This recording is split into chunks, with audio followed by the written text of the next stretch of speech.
email. I contacted Robert, I wanted to get on the list. What I've done is just, I got something I'm gonna read. I ain't got no preaching, I'm gonna read. Bear with me. And go along with what other people are saying. My name is Gary Dixon. I've been a member for 23 plus years here. And I've lived on the golf course right across Penrose Drive for the last 15 years. 1 year ago, next week, on September 13th, Mark sent a text that stated, all the other people can kiss my ass. Gary, Bill, City, Daniel included. They should have played regardless. This is regarding his member guest tournament.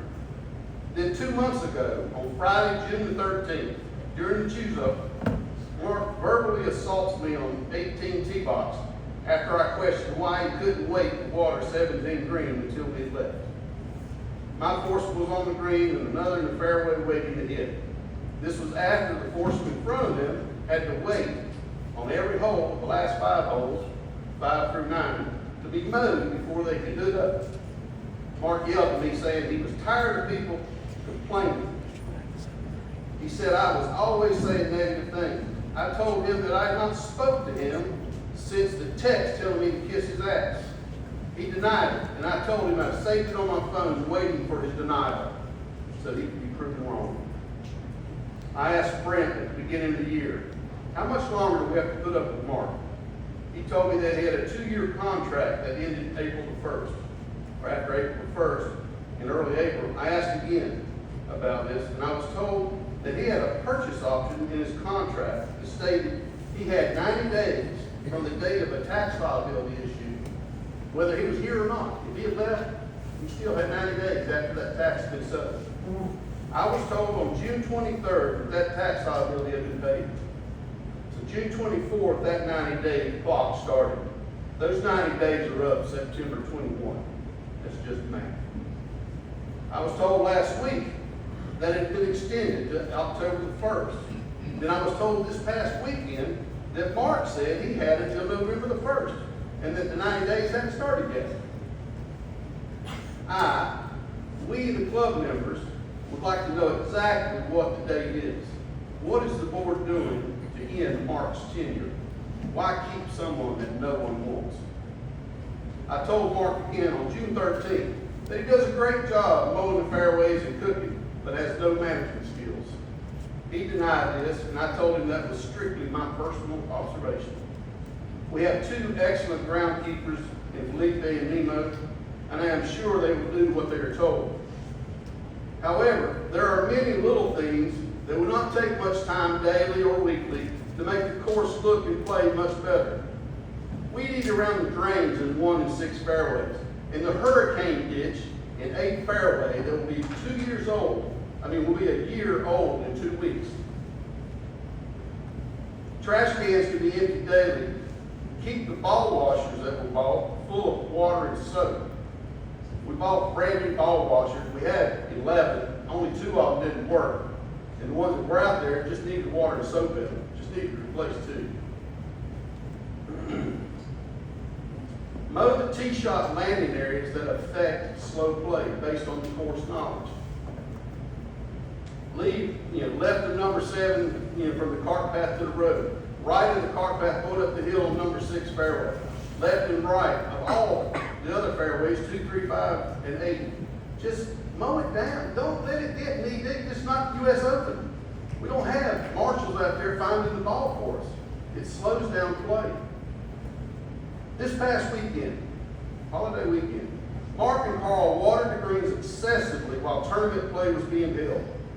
Carl told us yesterday in the bunny hop that Mark told him to water every 3 hours and start at 9:30. So this was specifically during the bunny hop. We asked him to wait 20 minutes and let the last group finish and start behind him. Carl said he must do it every 3 hours.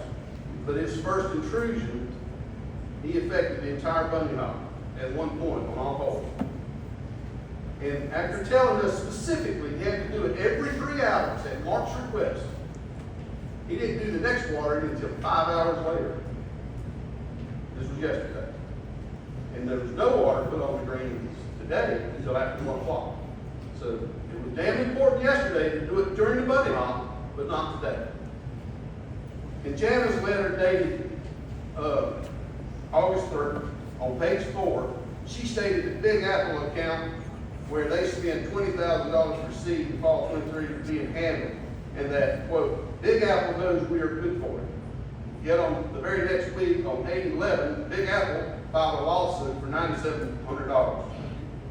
You don't file lawsuits against people that you know are good for. Jana also states in her letter that she was handling all the billing that Crystal did, but also states that PPCC is behind on payments to Green Resources in Rockingham County. So she's not doing her job. She's not paying the bills. And we just found out, I just found out that we're paying her extra $31,000. My billing statement, my personal billing statement has been incorrect for the last 2 months. I get billed like clockwork on the first day, automatic draft.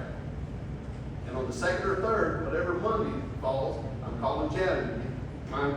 I'm sorry, I forgot about that. I'll take care of it. It's not been done yet.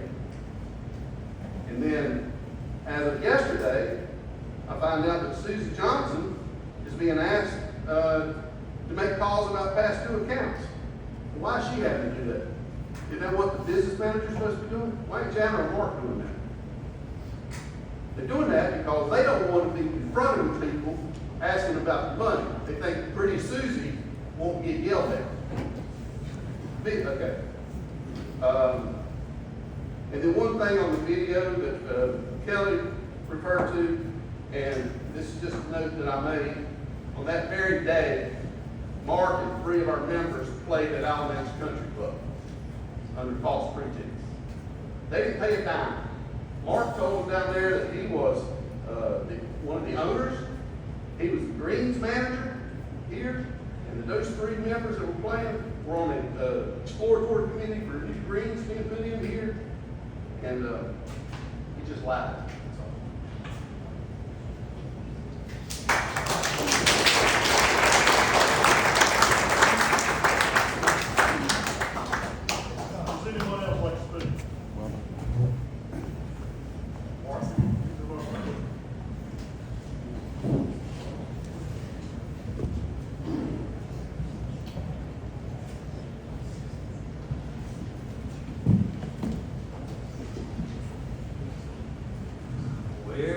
Start.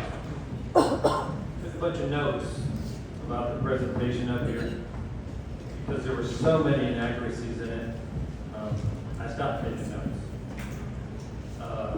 I'm sure there are plenty of people in this room that appreciate what I do here, from the food and from the effort that I put in.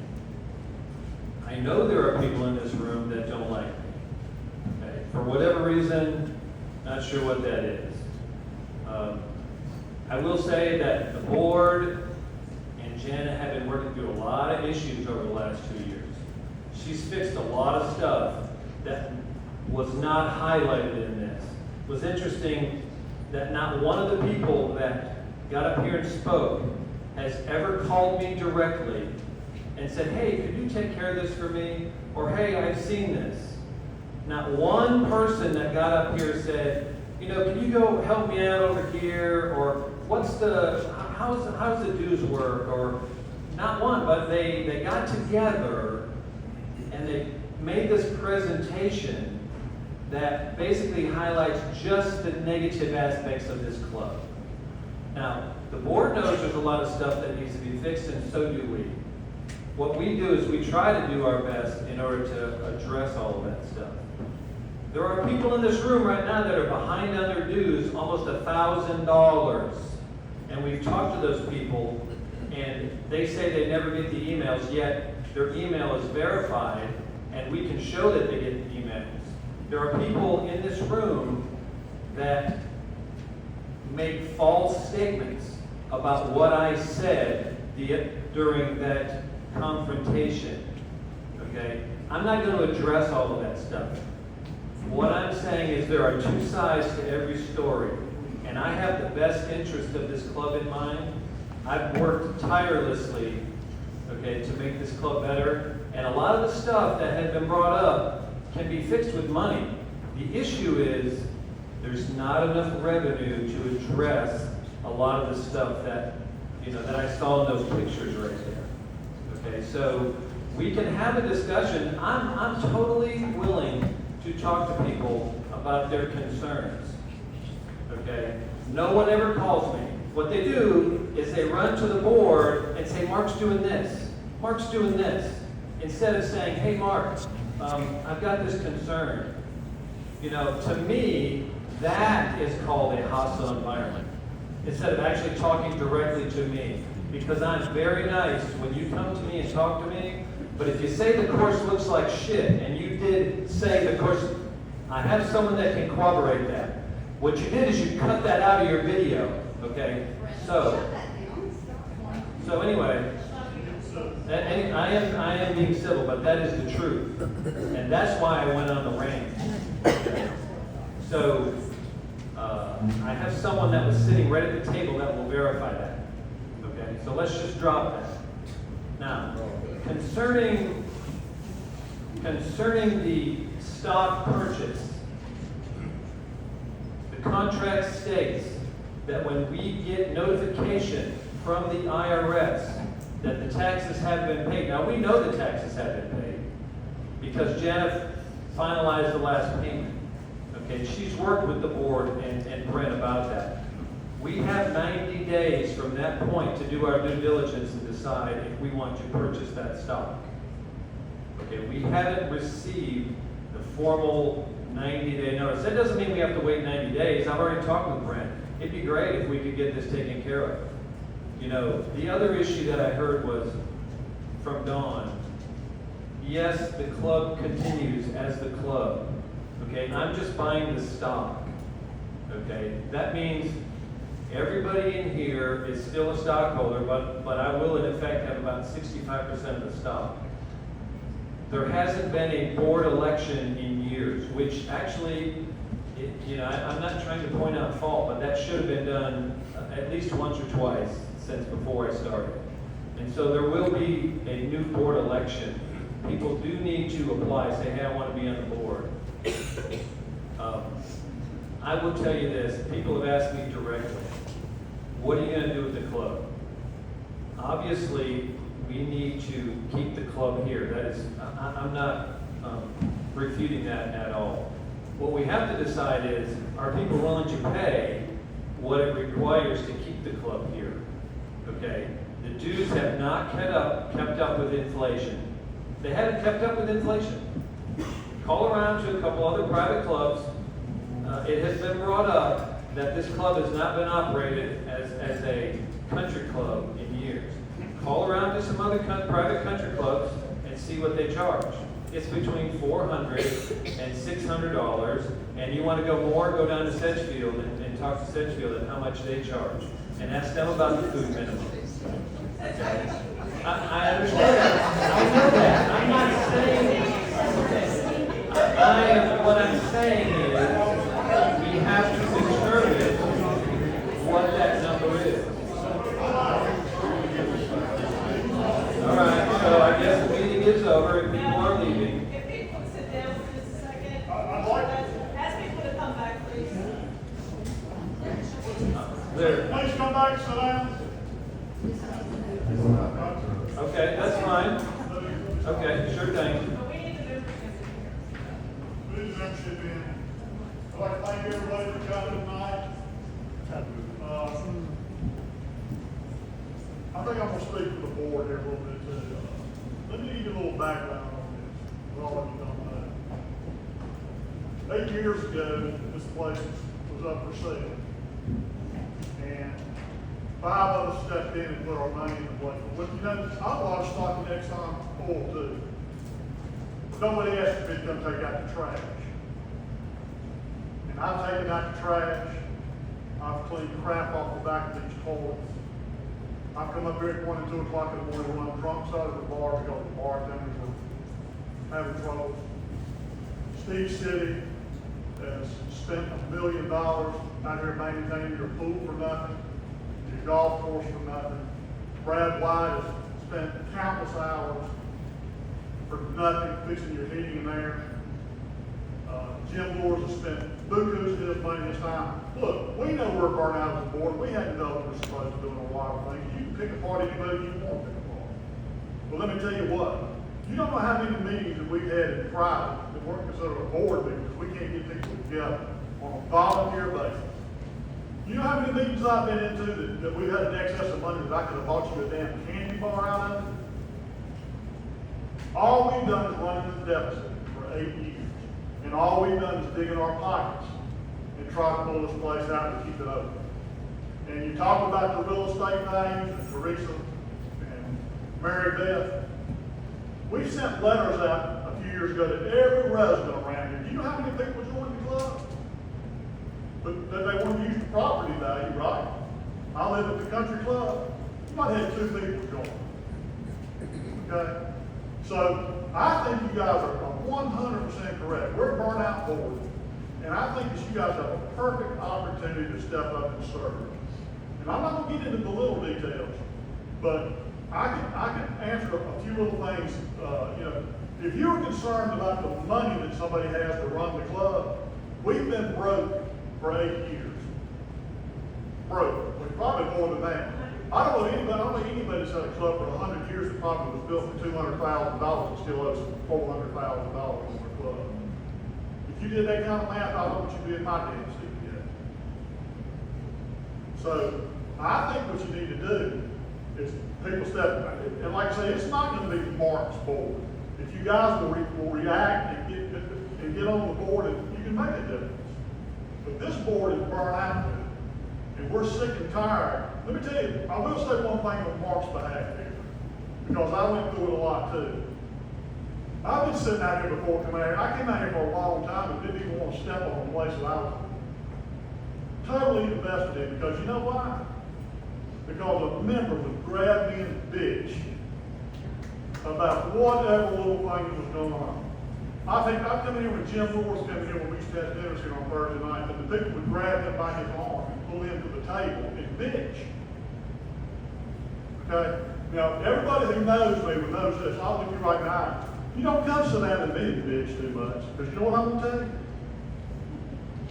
If you don't like it, I wouldn't be anywhere where I'm miserable. If you're miserable, why would you want to be anywhere that you're miserable? Make a difference. But if you don't have a solution, then shut up.